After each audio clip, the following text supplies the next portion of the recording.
இந்த உலகத்திலேயே விலை மதிப்பற்ற விஷயம் ஒன்று இருக்குன்னா, அது கண்டிப்பாக நம்மளோட மன நிம்மதி, நம்மளோட செக்யூரிட்டி, நம்ம குடும்பம் பாதுகாப்பாக இருக்குது அப்படின்ற உணர்வு தான். இது விலை மதிப்பற்ற விஷயமா இருந்தாலும், இன்றைக்கி இதை நம்மளால் ரொம்ப சீப்பாகவே வாங்கிட முடியும். நான் எதை பற்றி பேசிகிட்டு இருக்கேன் அப்படின்றது உங்களுக்கு கட்டாயம் தெரியும். டேர்ம் இன்சூரன்ஸ் தான். இன்றைக்கி இந்த வீடியோவில் டேர்ம் இன்சூரன்ஸ்னால் என்னன்றதை தெளிவாக பார்க்க போகிறோம். நம்மளில் பல பேர் என்ன நினைக்கிறோம்னா, டேர்ம் இன்சூரன்ஸ் அப்படின்றது ஒரு தேவையில்லாத செலவு. டேர்ம் இன்சூரன்ஸ் நான் எங்கே இருக்கேன், எனக்கு எதுக்கு, வயதானவங்களுக்கு தானே டேர்ம் இன்சூரன்ஸ், லைஃப் இன்சூரன்ஸ்ன்றது தேவை அப்படின்னு கேட்டுட்ருப்போம். இப்படிப்பட்ட கேள்விகள் உங்களுக்குள்ளே இருந்ததுன்னா இந்த வீடியோவை கடைசி வரைக்கும் பாருங்கள். உங்களுக்காக சில முக்கியமான விஷயத்தை பற்றி சொல்ல போகிறேன். டேர்ம் இன்சூரன்ஸ்னால் என்ன, அது ஏன் ரொம்ப முக்கியம் அப்படின்றத சொல்ல போகிறேன். வீடியோவை கடைசி வரைக்கும் பார்த்தீங்கன்னா கண்டிப்பாக டேர்ம் இன்சூரன்ஸ் அப்படின்றது ஒரு தேவையில்லாத செலவு, இல்லை எனக்கு வயசு கம்மி தான் அதனால் எனக்கு டேர்ம் இன்சூரன்ஸ் தேவையில்லைன்ற மாதிரியான ஒரு எண்ணத்திலிருந்து வெளியே வருவீங்க.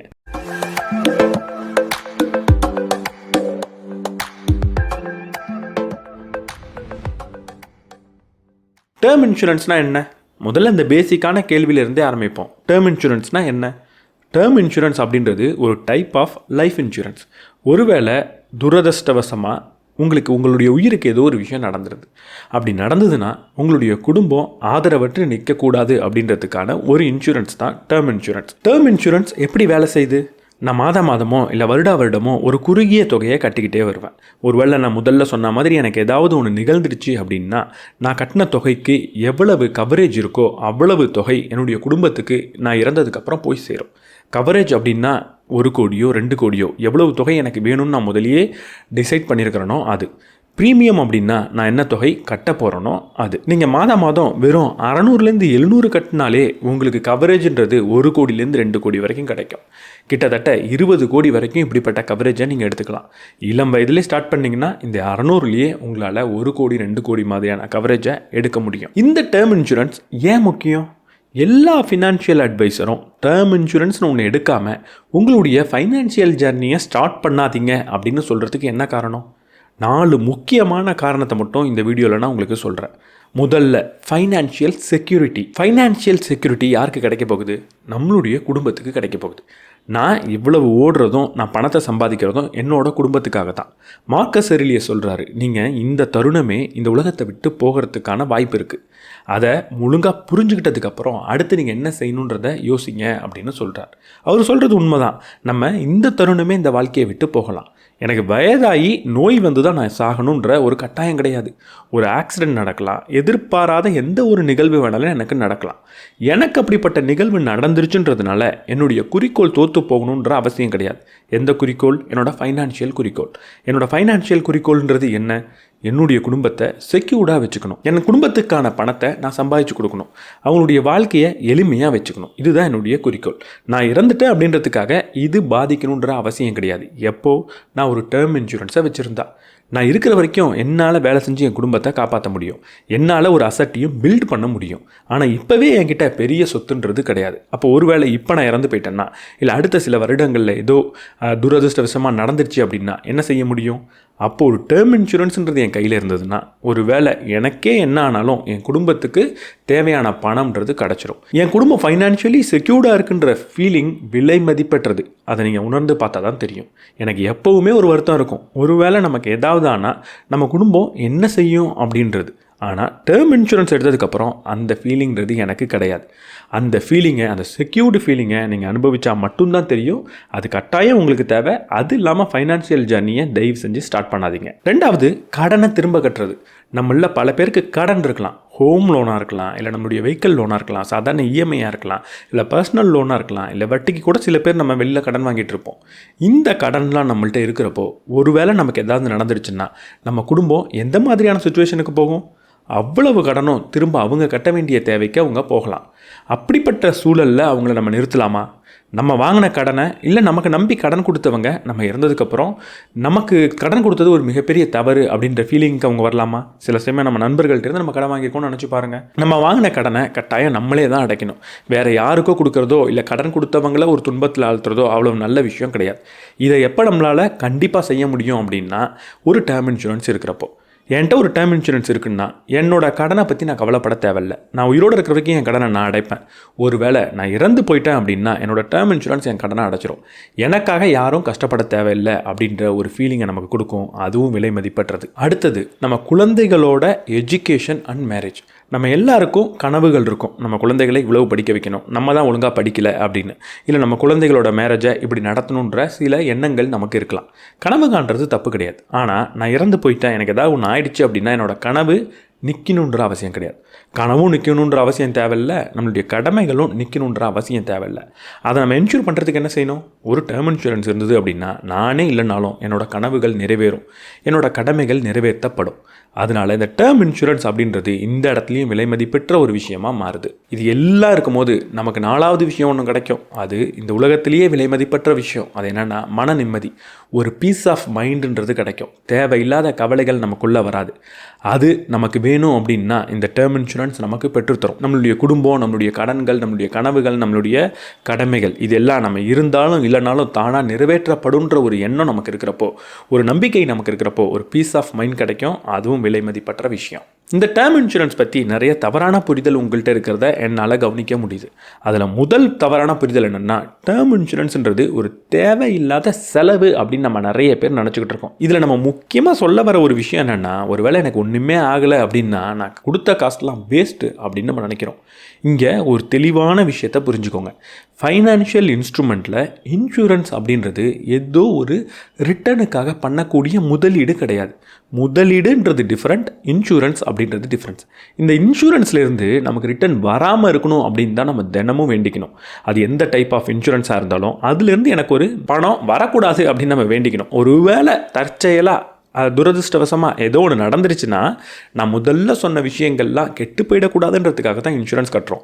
கட்டுறதுனால அந்த பணத்தை திரும்ப வாங்கிடணும் அப்படின்னு நீங்கள் நினைக்கவே கூடாது. அதனால இது ஒரு வேஸ்ட் ஆஃப் மணி அப்படின்னு நினைக்காதீங்க, தேவையில்லாத செலவுன்னு நினைக்காதீங்க. இது கட்டாயம் உங்களுக்கு இருக்க வேண்டிய ஒரு விஷயம். 2வது தவறான புரிதல் என்னென்னா, நான் ரொம்ப இளமையோடு தானே இருக்கேன், எனக்கு ஒன்றும் அவ்வளோ வயசாகலையே, நான் எதுக்கு டேர்ம் இன்சூரன்ஸ் எடுக்கணும் அப்படின்னு கேட்குறீங்க.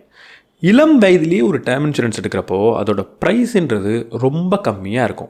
இளம் வயதிலேயே ஒரு டேர்ம் இன்சூரன்ஸ் எடுத்திங்கன்னா அங்கே என்ன ப்ரைஸுக்கு நீங்கள் எடுத்திருக்கீங்களோ அதை தான் கடைசி வரைக்கும் கட்ட போகிறீங்க. அதனால் ஸ்டார்டிங்லேயே ஒரு 600 ரூபாய்க்கு நான் ஒரு இன்சூரன்ஸ் எடுத்துட்டேன்னா சாகிற வரைக்கும், இப்போ 70 வயசு வரைக்கும் நான் கட்ட போகிறேன்ற முடிவு எடுத்துட்டேன்னா 70 வயசு வரைக்குமே 600 ரூபா தான். இதில் இன்னொரு முக்கியமான விஷயம், இன்றைக்கி நான் 600 ரூபாய்க்கு ஒரு டேர்ம் இன்சூரன்ஸ் எடுக்கிறேன்னா என்னோட 70வது வயதில் இல்லை 60வது வயதில் அந்த 60 ரூபான்றது ரொம்ப கம்மியான அமௌண்ட்டாக இருக்கும். ஏன்னா பணவீக்கம்ன்றது வருட வருடம் நடந்துகிட்டு இருக்கும். என்னோட 60வது வயதில் 600 ரூபான்றது ரொம்ப கம்மியான காசாக இருக்கும். அதை நான் இளம் வயதிலே எடுக்கும்போது தான் இந்த ஒரு பெனிஃபிட்டை என்னால் அனுபவிக்க முடியும். அதனால் இளம் வயதிலேயே ஒரு டேர்ம் இன்சூரன்ஸை எடுங்க. எப்போ எடுக்கலாம் அப்படின்னு கேட்டிங்கன்னா அதை வீடியோவோட கடைசியில் சொல்கிறேன். 3வது, என்னோட கம்பெனியில் நான் வேலை பார்க்குற இடத்துல எனக்கு செக்யூரிட்டின்றது இருக்குது. எனக்கு ஏதாவது ஒன்று ஆனதுன்னா என் கம்பெனி என் குடும்பத்தை பார்த்துக்கும் அப்படின்னு நினைக்கிறோம். இதில் எந்த ஒரு தப்பும் கிடையாது. உண்மையாகவே சில கம்பெனி நம்ம கம்பெனியில் இருக்கும்போது தவறிட்டோம்னா நம்ம குடும்பத்தை பார்த்துக்க தான் செய்யுது. ஆனால் பிரச்சனை என்னென்னா, நம்ம எவ்வளோ நாள் கம்பெனியில் இருப்போம்? அதுவும் அன்சர்டன் தான், அதுவும் தீர்மானிக்கப்படாத ஒரு விஷயந்தான். லைஃப்பில் நிறைய விஷயம் தீர்மானிக்கப்படாமல் தான் இருக்குது. நம்ம நம்புகிறோன்றதுனால அது அப்படியே நடக்கும் அப்படின்னு எதிர்பார்க்கக்கூடாது. அந்த தீர்மானமற்ற ஒரு சில ப்ராபபிலிட்டிக்காக தான் நம்ம இன்சூரன்ஸ்ன்றதே எடுக்கிறோம். நான் கம்பெனியில் இருந்தேன் அப்படின்னா அங்கேருந்தும் போகிறதுக்கு வாய்ப்பு இருக்குது. நானே ஒரு பெட்டர் பிஸ்னஸை ஸ்டார்ட் பண்ணிட்டு வெளில வரலாம். நான் ஒரு கம்பெனியில் 25 வயசில் இருக்கேன், அதனால் எனக்கு டேர்ம் இன்சூரன்ஸ் தேவையில்லைன்னு 45 வயதில் வெளியே ஒரு பிஸ்னஸ்க்கு வரப்போ டேர்ம் இன்சூரன்ஸ் எடுக்கலான்னு போனால் அது விலை அதிகமாக இருக்கும். ஒருவேளை கம்பெனிலேருந்து நம்மளை வேலையை விட்டு அனுப்பிட்டாலும் அப்போ நம்மள்ட்ட இந்த டேர்ம் இன்சூரன்ஸ்ன்றது இருக்காது. ஸோ டேர்ம் இன்சூரன்ஸ்ன்றது, நான் ஒரு கம்பெனியில் இருக்கேன், என் கம்பெனிலே சில இன்சூரன்ஸ் கொடுத்துருக்காங்க, என் கம்பெனி பாலிசியில் நிறைய விஷயங்கள் இருக்குது அப்படின்றதுனாலலாம் எடுக்காமல் இருக்கக்கூடாது.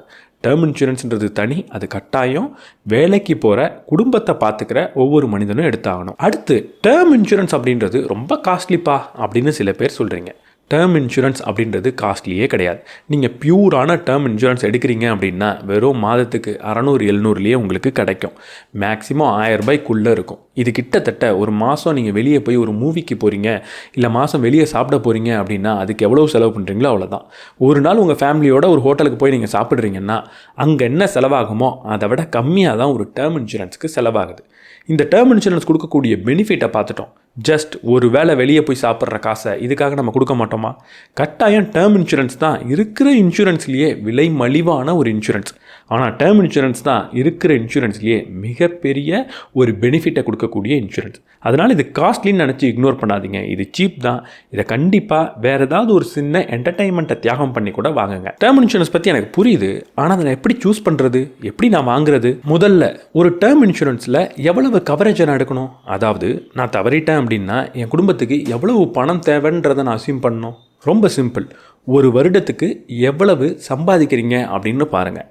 அது 15 மடங்கு நீங்கள் ஒரு டேர்ம் இன்சூரன்ஸில் எடுத்துக்கணும். ஒரு உதாரணத்துக்கு வருடத்துக்கு நான் 10 லட்சம் சம்பாதிக்கிறேன் அப்படின்னா நீங்கள் 1.5 கோடி வரைக்கும் ஒரு டேர்ம் இன்சூரன்ஸ் அப்படின்றத எடுத்துக்கலாம். டேர்ம் இன்சூரன்ஸை எப்போ நான் ஸ்டார்ட் பண்ணணும்?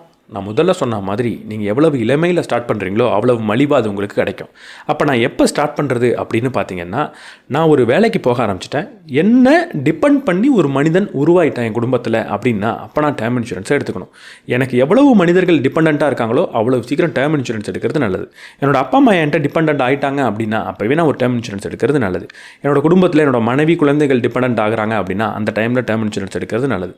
முடிஞ்ச அளவுக்கு ஏர்லியாக எவ்வளவு சீக்கிரம் எடுக்க முடியுமோ எடுக்கணும். உங்களுக்கு ஒரு டிபெண்டன்ட் அப்படின்றவர் உருவானதுக்கப்புறம் நீங்கள் சம்பாதிக்க ஆரம்பித்த அப்புறம் உடனடியாக டேர்ம் இன்சூரன்ஸ் தான் நீங்கள் வாங்கணும். யாருக்கு இந்த டேர்ம் இன்சூரன்ஸ் தேவை? வீட்டில் இருக்கிற எல்லார் பேர்லேயும் ஒரு டேர்ம் இன்சூரன்ஸ் இருக்கணுன்ற அவசியமே கிடையாது. யார் சம்பாதிக்கிறாங்களோ, யார் குடும்பத்தை பார்த்துக்கிறாங்களோ அவங்க பேருக்கு தான். ஏன்னா அவங்க தவறுனா தான் குடும்ப நடுத்தருவுக்கு வரும். சம்பாதிக்காத ஒரு ஆள் குடும்பத்தை விட்டு போனால், ஒரு வேளை இயற்கை எதுனா அப்போ அந்த குடும்பம் நடுத்தருவுக்கு வராது. ஏன்னா சம்பாதிக்கிறவர் சம்பாதிச்சுட்டு இருப்பார். அப்போ யார் சம்பாதிக்கிறாரோ, யார் குடும்பத்துக்கு ஃபைனான்ஷியலி கான்ட்ரிபியூட் பண்ணுறாரோ அவருக்கு பேரில் மட்டும் ஒரு டேர்ம் இன்சூரன்ஸ் இருந்தால் போகிறோம். எவ்வளவு நாளுக்கு இந்த நான் டேர்ம் இன்சூரன்ஸ் எடுக்கணும்? 100 வயது வரைக்கும் எடுக்கணுமா, இல்லை 40 வயது வரைக்கும் எடுக்கணுமா? ரொம்ப சிம்பிள். எப்போ நீங்கள் ரிட்டையர் ஆக போகிறீங்களோ, எப்போ வேலை செய்கிறத நிறுத்துவீங்களோ அது வரைக்கும் எடுங்க. உதாரணத்துக்கு இப்போ நான் 65 வயது வரைக்கும் தான் வேலை செய்வேன், அதுக்கப்புறம் நான் வேலை செய்ய மாட்டேன் அப்படின்னா அது வரைக்கும் டேர்ம் இன்சூரன்ஸ் இருந்தால் போகிறோம். ஏன்னா 65 வயதுக்கு அப்புறம் எப்படி இருந்தாலும் நான் வேலை செய்ய போகிறது இல்லை. என்னால் சேர்க்க முடிஞ்ச பணத்தை நான் சேர்த்து வச்சுருவேன். அதுக்கு மேலே எனக்கு எதுக்கு ஒரு டேர்ம் இன்சூரன்ஸ்? ஸோ எப்போ நான் ரிட்டையர் ஆக போகிறேனோ அது வரைக்கும் டேர்ம் இன்சூரன்ஸ் இருக்கணும். அது வரைக்கும் தான் நான் ஃபைனான்ஷியலி கான்ட்ரிபியூட் பண்ண போகிறேன். ஸோ எவ்வளவு நாள் நான் ஃபைனான்ஷியலி உழைச்சி கான்ட்ரிபியூட் பண்ண போகிறேனோ அது வரைக்கும் எடுத்துக்கிறது நல்லது. சில சமயம் நிறைய ஆட்-ஆன்ஸ் கிடைக்கும், நிறைய ரைடர்ஸ் அப்படின்னு சொல்லுவாங்க, அது கிடைக்கும். அதையும் பார்த்து தேவைப்பட்டதுன்னா நீங்கள் எடுத்துக்கலாம். ஒருவேளை சம் கிரிட்டிக்கல் இல்னஸ்க்கு எடுத்துக்கணும் அப்படின்னா நீங்கள் எடுத்துக்கலாம். ஆக்சிடென்டல் டெத்துக்கு அதிகமாக எடுக்கணும் அப்படின்னாலும் நீங்கள் எடுத்துக்கலாம். ஸோ இந்த ஆட்-ஆன்ஸை படித்து பாருங்கள். உங்களுடைய லாஜிக்கை பயன்படுத்தி இது தேவை அப்படின்னா நீங்கள் எடுத்துக்கோங்க. இந்த ஆட்-ஆன்ஸ் மஸ்ட்டுன்னு நான் சொல்ல மாட்டேன், ஆனால் சம்டைம்ஸ் இது உங்களுக்கு பெனிஃபிட்டாக இருக்கலாம். ஸோ ஆட்-ஆன்ஸை படித்து பாருங்கள். உங்களுக்கு பெனிஃபிட்டாக இருக்குன்னு தோணுதுன்னா லாஜிக்கலி அப்புறம் நீங்கள் அதை எடுத்துக்கலாம். எல்லாருக்கும் இது தேவை அப்படின்னு நான் சொல்ல மாட்டேன். சிம்பிளாக சொல்லணுன்னா ஒரு சின்ன சுச்சுவேஷன் சொல்கிறேன். ஒரு 35 வயது ஒரு பிஸ்னஸ் பண்ணிக்கிட்டு இருக்கிறாரு. அவருக்கு மாதம் மாதம் நல்ல வருமானம் வருது. அவருடைய குடும்பத்தை அவர் பார்த்துக்கிட்டு இருக்கார். ஒருவேளை அவர் ஒரு டேர்ம் இன்சூரன்ஸ் எடுத்து வைக்காமல் இருந்திருந்தாருன்னா திடீர்னு ஒரு ஆக்சிடெண்ட்டில் அவர் இறந்துடுறாரு. அவருடைய குடும்பத்தில் இருக்கக்கூடியவங்க வேறு யாரும் வேலை செய்யலை. அவங்களுடைய ஒய்ஃப் ஒரு ஹோம் மேக்கராக தான் இருக்காங்க. குழந்தைங்க ஸ்கூலில் படிச்சுக்கிட்டு இருக்காங்க. மாதம் மாதம் குழந்தைகளுக்கும் செலவு, அப்பா அம்மாவுக்கு மருத்துவ செலவு. இப்போ ஒய்ஃப் ஹோம் மேக்கராக இருக்காங்க. இப்போ அவர் திடீர்னு இறந்துட்டாருன்னா அந்த ஒய்ஃப் என்ன பண்ணுவாங்க? கண்டிப்பாக ரொம்ப கஷ்டப்படுவாங்க. அவர் அளவுக்கு இவங்களால் சம்பாதிக்க முடியுமான்னு தெரியாது. ஏன்னா இனிமேல் தான் இவங்க வேலைக்கே போக ஆரம்பிக்கணும், இனிமேல் தான் வேலையே கற்றுக்கணும். குழந்தைங்க ஸ்கூலில் இருப்பாங்க. அவங்கள யார் பார்த்துப்பா? அப்பா அம்மாவுக்கு யார் மருந்துக்கு செலவு பண்ணுவா? இதே ஒரு வேளை அவர்கிட்ட ஒரு டேர்ம் இன்சூரன்ஸ் இருந்திருந்தா அவர் தவறினதுக்கப்புறம் இந்த குடும்பம் என்ன பண்ணியிருக்கோம்? அவருக்காக அழுதுகிட்டு இருந்திருக்கும். அவர் சேர்த்து வச்சுருந்த அந்த டேர்ம் இன்சூரன்ஸ் மூலிமா சேர்த்து வச்சுருந்த தொகை அவங்களுக்கு கிடச்சிருக்கும். ஃபைனான்ஷியலி குடும்பம் ஸ்டேபிளாக இருக்கும். ரொம்ப சிம்பிளாக சொல்லணுன்னா, நம்ம தவறிட்டோம் அப்படின்னா குடும்பம் நமக்காக அழணும், நம்மளை நினச்சி அழணும். அவங்கள நினச்சி அவங்களுக்காக அழுதுடக்கூடாது. அதுக்கு ஒரு டேர்ம் இன்சூரன்ஸ்ன்றது ரொம்ப ரொம்ப முக்கியம். இந்த டேர்ம் இன்சூரன்ஸை கட்டாயம் நம்மள யாரெல்லாம் பணம் ஈட்டுறோமோ, யாரெல்லாம் குடும்பத்தை பார்த்துக்கிறோமோ அவங்க பேர்லெல்லாம் இருந்தே ஆகணும். வாரன் பஃபே சொல்கிறாரு, உங்களுக்கு எது ரொம்ப முக்கியமோ அதை பாதுகாக்கிறதுக்கு ரொம்ப நாள் காத்துக்கிட்டு இருக்காதீங்க அப்படின்னு. நமக்கு ரொம்ப முக்கியம் நம்மளுடைய குடும்பம். அதை பாதுகாக்கிறதுக்கு ரொம்ப நாள் நம்ம காத்துக்கிட்டு இருக்கக்கூடாது. டேர்ம் இன்சூரன்ஸை எடுக்கணும். டேர்ம் இன்சூரன்ஸ் அப்படின்றது மரணத்தை சம்மந்தப்பட்டது கிடையாது. அது நம்ம நேசிக்கிறவங்களை சம்மந்தப்பட்டது. அவங்களுக்காக நம்ம எடுக்கிறோம். அதை மனதில் வச்சு நீங்கள் எடுக்கணும். ரொம்ப வெயிட் பண்ணாதீங்க. ஒரு டேர்ம் இன்சூரன்ஸ் எடுக்கிறதுக்கு சரியான நேரம் நேத்தி. அதை விட்டுட்டோம் அப்படின்னா அதுக்கு அடுத்து ஒரு நல்ல நேரம்னா அது இன்றைக்கி. உடனடியாக ஒரு டேர்ம் இன்சூரன்ஸ் எடுங்க. நீங்கள் நேசிக்கக்கூடிய மனிதர்களை ஃபைனான்ஷியலி செக்யூர்ட் ஆக்குங்க. இன்னும் உங்களுக்கு டேர்ம் இன்சூரன்ஸ் பற்றி சந்தேகம் இருக்குது, டேர்ம் இன்சூரன்ஸை எங்கே வாங்குறது அப்படின்ற சந்தேகம் இருந்ததுன்னா, நான் டேர்ம் இன்சூரன்ஸை எங்கே வாங்கணும் ரீசெண்டாக அதை என்னோடய ஃபஸ்ட் கமெண்ட் அண்ட் டிஸ்கிரிப்ஷனில் லிங்க்கை கொடுக்குறேன். அதன் மூலியமாக பல டேர்ம் இன்சூரன்ஸை நீங்கள் கம்பேர் பண்ணி பார்க்க முடியும். அதில் எது பெஸ்ட் அப்படின்றத உங்களால் பார்க்க முடியும். அதில் எது விலை மலிவு அப்படின்றத பார்க்க முடியும். ஒன்றுத்துக்கும் என்னென்ன பெனிஃபிட்ன்றதை கம்பேர் பண்ணி பார்க்க முடியும். அதுக்கப்புறம் உங்களால் ஒரு நல்ல டேர்ம் இன்சூரன்ஸை வாங்கவும் முடியும். ரொம்ப வெயிட் பண்ணாதீங்க. இப்போவே நீங்கள் வாங்கினீங்க அப்படின்னா ஆன்லைனில் வாங்குறது மூலிமா 15% வரைக்கும் உங்களுக்கு இனிஷியல் ஆஃபர்ன்றது கிடைக்கும். அதனால் வெயிட் பண்ணாமல் உடனடியாக உங்களுடைய டேர்ம் இன்சூரன்ஸை நீங்கள் வாங்குங்க. திரும்ப ஒரு விஷயத்தை நல்லா ஞாபகம் வச்சுக்கோங்க. எவ்வளவு சீக்கிரம் ஒரு டேர்ம் இன்சூரன்ஸ் வாங்குறீங்களோ அவ்வளவு மலிவாக அந்த டேர்ம் இன்சூரன்ஸ்ன்றது உங்களுக்கு கிடைக்கும். அதே அமௌண்ட்டை தான் கடைசி வரைக்கும் நீங்கள் கட்டிக்கிட்டும் இருப்பீங்க. உங்களுடைய ஃபைனான்ஷியல் ஜர்னியோட முதல் ஸ்டெப் இன்றைக்கி நீங்கள் செய்ய போகிற அந்த டேர்ம் இன்சூரன்ஸ் பர்ச்சேஸாக தான் இருக்கும். டிலே பண்ணாமல் அதை செய்யுங்க.